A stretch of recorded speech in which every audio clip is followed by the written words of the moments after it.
మన విశ్వాసాన్ని, మన ఓర్పుని, మన నిరీక్షణని, మనలోని ప్రేమని మొత్తాన్ని టెస్టింగ్లో పెడతాడు ఆయన. అసలు నాకు ఏ టెస్ట్లో వద్దంటే కుదరదు.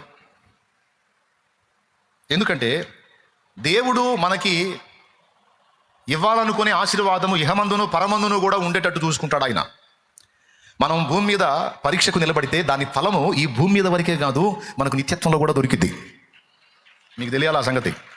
ఎందుకు పరీక్షకు నిలబెడతాడంటే, ఈ పరీక్షలో మనం పాస్ అయితే ఇక్కడ మనకి దేవుడు ఇవ్వాలనుకునేది దక్కిస్తాడు. ఇక్కడ అయిపోయిన తర్వాత అక్కడ కూడా, ఇక్కడ నీవు పరీక్షలో పాస్ అయిన దాన్ని బట్టి అక్కడ కూడా ప్రతిఫలం ఉంటుంది. మామూలుగా మనుషులు మనకి ఎగ్జామ్స్ పెడతారుగా, మనుషులు మనకి పరీక్షలు పెడతారుగా. ఈ పరీక్షలన్నీ మనం పాస్ అయితే ఇక్కడే మనకి ప్రయోజనం, ప్రతిఫలం. రేపు చచ్చాక ఈ మనుషులు మనకేం ఇవ్వరు. కానీ దేవుడు పెట్టే పరీక్షలు మనం పాస్ అయితే అది ఇక్కడ ప్రయోజనం, అక్కడ కూడా మనకు ప్రయోజనం కూడా. అది అక్కడ యోహాను సువార్తలో మీరు కానీ చూడగలిగితే,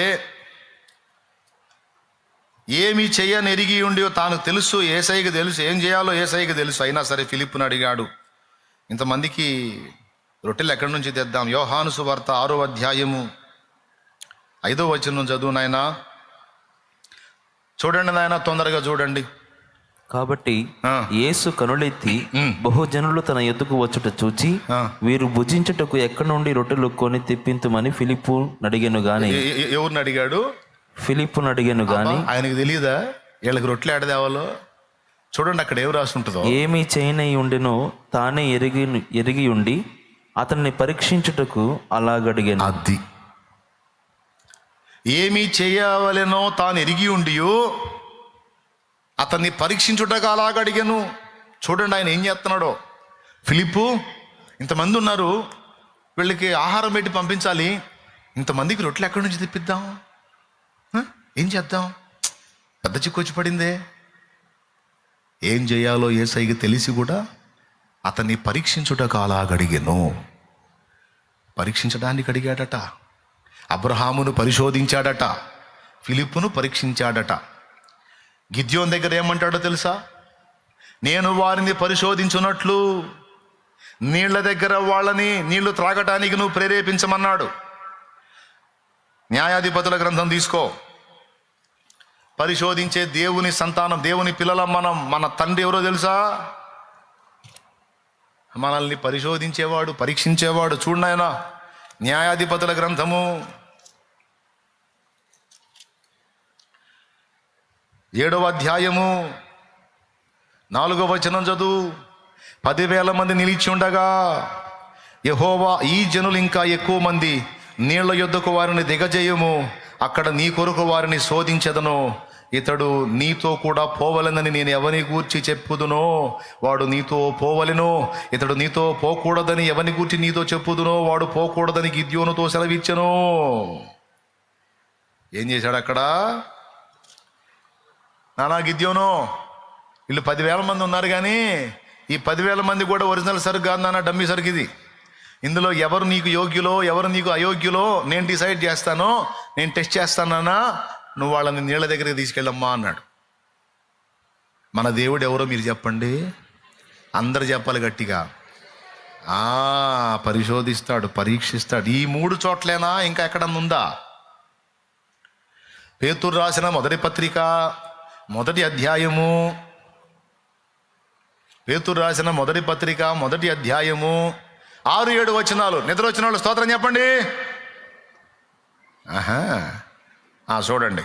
ఇందువలన మీరు మిక్కిలి ఆనందించుతున్నారు గాని అవసరమును బట్టి నానా విధములైన శోధనల చేత ప్రస్తుతమున కొంచెము కాలము మీకు దుఃఖము కలుగుచున్నది, అవసరమును బట్టి. తర్వాత నశించిపోవు సువర్ణము అగ్ని పరీక్ష వలన శుద్ధపరచబడుచున్నది కదా, దానికంటే అమూల్యమైన మీ విశ్వాసము ఈ శోధనల చేత పరీక్షకు నిలిచినదై. స్తోత్రం. యేసుక్రీస్తు ప్రత్యక్షమైనప్పుడు మీకు మెప్పును మహిమయు ఘనతయు కలుగుటకు కారణమగును. 4వ వచనం. మన విశ్వాసం పరీక్షలో పెడతాడంట. 4. అంతేనా? ఇక్కడ పరీక్ష అంతా అయిపోయిన తర్వాత క్లైమాక్స్లో కూడా మళ్ళీ మనకి టెస్ట్ ఉంటుంది. మరి అడుగడుగున టెస్టే. ఆ దినమున అగ్నియే దాన్ని తేటపరచును, కొరింథీయులకు రాసిన మొదటి పత్రిక 3వ అధ్యాయము. ప్రతి వాడును ఎలాగో కట్టుచున్నాడో చూసుకోవాలిను. ఎవడైనను మొదటి కొరింథీ పత్రిక 3వ అధ్యాయము 12వ వచనం చదువు. ఎవడైనను ఈ పునాది మీద బంగారము, వెండి, వెలగల రాళ్ళు, కర్ర, గడ్డి, కొయ్యకాలు మొదలైన వాటితో కట్టిన ఎడల వాని పని కనబడును. ఆ దినము దాని తేటపరచును, దాన్ని అగ్ని చేత బయలుపరచబడును. అది అగ్ని చేత బయలుపరచబడును. మరియు వాని పని ఎట్టిదో దానిని అగ్నియే పరీక్షించును. అదండి సంగతి. నాయనా,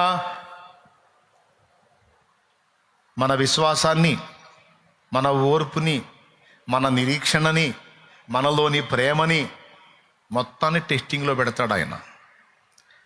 అసలు నాకు ఏ టెస్ట్లో వద్దంటే కుదరదు. ఎందుకంటే దేవుడు మనకి ఇవ్వాలనుకునే ఆశీర్వాదము ఇహమందును పరమందును కూడా ఉండేటట్టు చూసుకుంటాడు ఆయన. మనం భూమి మీద పరీక్షకు నిలబడితే దాని ఫలము ఈ భూమి మీద వరకే కాదు, మనకు నిత్యత్వంలో కూడా దొరికిద్ది. మీకు తెలియాలి ఆ సంగతి. ఎందుకు పరీక్షకు నిలబెడతాడంటే, ఈ పరీక్షలో మనం పాస్ అయితే ఇక్కడ మనకి దేవుడు ఇవ్వాలనుకునేది దక్కిస్తాడు. ఇక్కడ అయిపోయిన తర్వాత అక్కడ కూడా, ఇక్కడ నీవు పరీక్షలో పాస్ అయిన దాన్ని బట్టి అక్కడ కూడా ప్రతిఫలం ఉంటుంది. మామూలుగా మనుషులు మనకి ఎగ్జామ్స్ పెడతారుగా, మనుషులు మనకి పరీక్షలు పెడతారుగా. ఈ పరీక్షలన్నీ మనం పాస్ అయితే ఇక్కడే మనకి ప్రయోజనం, ప్రతిఫలం. రేపు చచ్చాక ఈ మనుషులు మనకేం ఇవ్వరు. కానీ దేవుడు పెట్టే పరీక్షలు మనం పాస్ అయితే అది ఇక్కడ ప్రయోజనం, అక్కడ కూడా మనకు ప్రయోజనం. అది అక్కడ విషయం. కాబట్టి మనకి ఇహపర మేలులు అనగోర్చాలని దేవుడు అనుకున్నప్పుడు ఖచ్చితంగా మనల్ని పరీక్షా నాళికలోకి తీసుకొస్తాడు. అది కూడా మనల్ని దీవించాలనుకున్నప్పుడే తెస్తాడు లైన్లో. మనల్ని అట్లనే వదిలేయాలనుకున్నప్పుడు పరీక్షలోకి తేడు. అబ్రహాముకి ఆకాశ నక్షత్రాలంత సంతానాన్ని ఇవ్వాలనుకున్నప్పుడు కొడుకుని ఇవ్వమన్నాడు. కొడుకుని ఇవ్వడానికి అబ్రహాం సిద్ధపడ్డప్పుడు అబ్రహాంతో ఏమన్నాడో తెలుసా? నీకు ఒక్కగానొక్కడై ఉన్న కుమారుని నాకు వెనుతీయలేదు గనుక ఇక బో, ఆకాశ నక్షత్రాలు లెక్కేసుకో, సముద్రపు ఇసుక రేణువులు లెక్కేసుకోమన్నాడు. అమ్మో, నా వల్ల కాదు ప్రభు, నేను లెక్క పెట్టలేనంటే నీవే లెక్క పెట్టలేనంత మంది పిల్లల్ని నీకు ఇస్తానన్నాడు. పరీక్షకు ముందా, పరీక్ష తర్వాత? ఇంత పెద్ద ఆశీర్వాదాన్ని అబ్రహాంకి ఇవ్వడానికి దేవుడు సిద్ధపడినప్పుడు ముందు అబ్రహాముని పరీక్షలోకి తీసుకొచ్చాడు. ఎంతమందికి అర్థమైంది? మన దేవుడు ఎవరో పెద్దగా చెప్పాలి. పరీక్షించటం దేవుని పని, పరీక్షలో పాస్ అవ్వటం మన పని. దేవునికి స్తోత్రం. ఎక్కడన్నా చూడండి, గిద్యోనుకు గొప్ప విజయాన్ని ఇవ్వాలనుకున్నాడు, అందుకే ప్రజల్ని పరిశోధించాడు. 5 రొట్టెలు 2 చేపల చేత గొప్ప అద్భుతాన్ని చేసి వేలాది మంది కడుపులు నింపాలనుకున్నాడు, అందుకే ఫిలిప్పును టెస్ట్ చేశాడు. ఏబును ఒకంత కాదు 2 ఆశీర్వదించాలనుకున్నాడు, ఏబును 2 దీవించాలనుకున్నాడు, అందుకే ఏబును పరీక్ష నాళికలో పెట్టాడు. ప్రభు ప్రత్యక్షమైనప్పుడు మనకు మెప్పు, మహిమ, ఘనత కలిగించాలనుకున్నాడు, అందుకే మన విశ్వాసాన్ని పరీక్షలో పెడతాడు. ఇప్పుడు చెప్పండి, ఆయన మనల్ని పరీక్షిస్తాడా, పరీక్షించడా? పరీక్షించడం న్యాయమా, అన్యాయమా? అది సంగతి.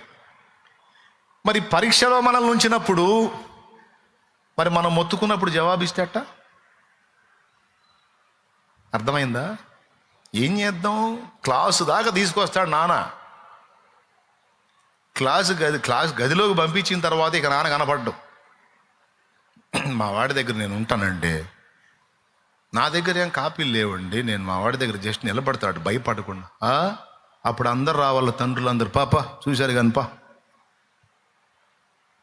ఇక ఎగ్జామ్ హాల్లో వాడే రాయాలి. వాడికి అర్థం కాక నానోయ్ నాన్న రాడు, అమ్మోయ్ అమ్మ ఒక్క క్వశ్చన్ కూడా నాకు అర్థం కావట్లేదు, అమ్మోయ్ అమ్మ నేను చదివింది ఏది రాలేదే, అమ్మోయ్ అమ్మ అంటే అమ్మ రాదు, అయ్యా రాడు. వస్తారా? వాడే రాయలే, వాడు ఎంత మొత్తుకున్న ఆన్సర్ లేదుగా. అలాగున ఎగ్జామ్లో నిన్ను నన్ను ఉంచినప్పుడు మనం ఎంత మొత్తుకున్నా ఆయన ఆన్సర్ ఇవ్వడు, మౌనంగా ఉంటాడు. దేవునికి స్తోత్రం. అయితే స్టూడెంట్స్కి, పిల్లలకి లేని సౌకర్యం మనకుంది. ఏంటి ఆ సౌకర్యం అంటే, అక్కడేమో తండ్రి మాట కొడుకు అందదు, తల్లి మాట కొడుకు అందదు, కానీ ఇక్కడ దేవుని మాట మనకు అందిద్ది.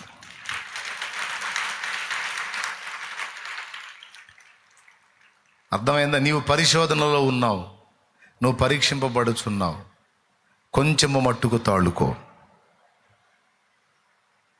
ఈ పరీక్ష పూర్తయిన తర్వాత నేను నీ కొరకు దాచి ఉంచిన బహుమానం గొప్పది, నా కుమారుడా ఓర్చుకో, నా కుమారి ఓర్చుకో అంటాడు. ఆయన వాక్కు చేత నిన్ను నన్ను ఆదరిస్తాడు. అంతేకాదు పరీక్షలో ఎలా పాస్ అవ్వాలో ఆ రూట్ కూడా ఆయనే చూపిస్తాడంట. నేను చెప్పలా, కొరింథీ పత్రిక చెప్పింది, చూసుకొని కావాలంటే. కాపీలు కూడా ఆయన అందిస్తాడంట. ఎంత మంచి తండ్రో చూడండి. దేవునికి స్తోత్రం, హల్లెలూయా. ఈ అందించిన కూడా ఒకడు పాస్ గాడు, ఏం చేద్దాం? మొదటి కొరింథీ పత్రిక 10వ అధ్యాయము 13వ వచనం. అది చదువు. సాధారణముగా మనుషులకు కలుగు శోధన తప్ప మరి ఏది మీకు సంభవింపలేదు. శోధన అంటే పరీక్ష అనుకో. దేవుడు నమ్మదగినవాడు, మీరు సహింపగలిగినంత కంటే ఎక్కువగా ఆయన మిమ్మల్ని శోధింపబడనివ్వడు. ఏమండి, 10th వాడికి డిగ్రీ టెస్ట్ పెడతారా? దేవునికి స్తోత్రం. అది దాని అర్థం. 10th చదివిన వాడికి డిగ్రీ టెస్ట్ పెడతారా? 5th చదివిన వాడికి 10th టెస్ట్ పెడతారా? కాదు కదా. వాడి స్టడీ అంతా వాడి టెస్ట్ అంతే. వాడు 10th చదివాడు అనుకో, 10th ఎగ్జామ్స్ ఉంటాయి, అంతేగాని ఇంటర్మీడియట్ ఎగ్జామ్స్ ఉండవు వాడికి. ఎందుకంటే ఆ పాఠాలు వీడికి తెలియదు. కాబట్టి నువ్వు సహింపగలిగినంత కంటే ఎక్కువగా ఆయన నిన్ను పరీక్షింపబడనీయడు. ఇంకొకటి, దేవుడు నమ్మదగినవాడు. పరీక్షతో పాటు ఎలా పాస్ అవ్వాలో ఆ మార్గాన్ని కూడా ఆయనే చూపిస్తాడని అక్కడ రాశాడు. చూడు. అంతేకాదు బైబిల్కి వెళ్ళి చూడు, ఉంచు, బైబిల్కి వెళ్ళి చూడు. సహింపగలిగిన దానికంటే ఎక్కువ నిన్ను శోధింపబడనీయడు. దాంతోపాటు సహింపగలుగుటకు ఆయన శోధనతో కూడా తప్పించుకున్న మార్గమును కలుగు చేయును. కదమ్మా, తప్పించుకునే దారి కూడా దేవుడే వేస్తాడట. అవసరాన్ని బట్టి అగ్ని వంటి శ్రమలు కలుగుచున్నవని తెలిసి కలత చెందబోకు. అవసరాన్ని బట్టి అగ్ని వంటి శ్రమలు కలుగుచున్నవని తెలిసి కలత చెందబోకు. నిన్ను పిలిచిన దేవుడు నమ్మదగినవాడు. శోధనలో నిన్ను విడిచిపెట్టిపోడు. కంటి పాపల తోడుండి నిన్ను కాచుకుంటాడు. కన్న తండ్రిలా తోడుండి నిన్ను ఆదుకుంటాడు. నమ్మునేస్తమా, ఇది సత్యం, వీడబోకుమా విశ్వాసం. నీ ఆశ నిరాశ కానే కాదు, వేదన ఎందుకు? నీ కన్నీరు కలకాలముండదు, కలతే చెందకు. నీ ఆశ నిరాశ కానే కాదు, వేదన ఎందుకు? నీ కన్నీరు కలకాలముండదు, కలతే చెందకు. దేవునికి మహిమ, హల్లెలూయా.